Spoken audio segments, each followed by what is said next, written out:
কাজের তুলনায় ব্যক্তিগত জীবন নিয়ে বেশি সমালোচিত একসময় জনপ্রিয় অভিনেত্রী সাদিয়া জাহান প্রভা। কারণ তার দাম্পত্য জীবন নিয়ে একটা সময় খুব আলোচনা হয়েছিল। মোট কথা, সেই সময় শোকর কিছু ছিল না এই অভিনেত্রীর সঙ্গে কেরিয়ার ঠিক রাখতে গিয়ে কাটাতে হয়েছে নানা ধরনের চড়াই উৎরাই। এছাড়াও নানা কারণে সবুজের চাকচিক্য থেকে অভিনেত্রী অনেকটাই দূরে সরে যাওয়ার পেছনে ছিল নানা ধরনের কারণ।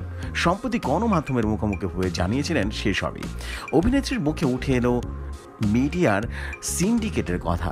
অভিনেত্রী প্রভা সিন্ডিকেটের মাঝে রীতিমতো পড়েছেন, জানিয়েছিলেন সিন্ডিকেট কখনো গেছে কখনো এসেছে, সেটার আগে আমাকে ছোট একটা সিন্ডিকেটের মধ্যে পড়তে হয়েছে, সেটাকে আসলে ডিরেক্টলি বলা যাবে না।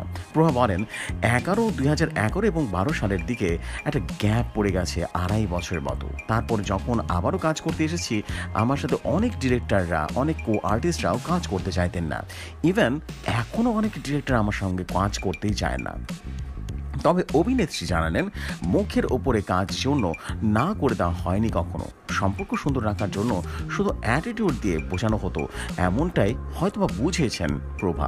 অভিনেত্রীর কথায় সম্পর্ক সুন্দর রাখার জন্য অ্যাটিটিউড দেখে মনে হলো আপনি বোধহয় আর কোঅপারেট করবেন না, তখন আর কি আসলে স্কিপ করে।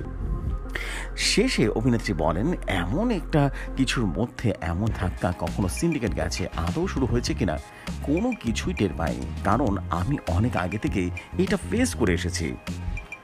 বর্তমানে মেকআপ আর্টিস্ট হিসেবে নিজেকে প্রতিষ্ঠিত করেছেন প্রভা। যুক্তরাষ্ট্রে অবস্থিত এক দ্য মেকআপ একাডেমি থেকে প্রশিক্ষণ নিয়েছেন তিনি।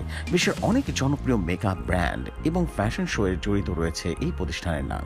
সেখানে কাজ করেছেন দেখা গেছে, সেখানে কাজ করতে দেখা গেছে প্রভাকে। এরই মধ্যে সম্প্রতি দেশে এসেছেন প্রভা। দেশে এসে নিয়মিত সাংবাদিকের মুখে তিনি অনেক কথাই বলছেন।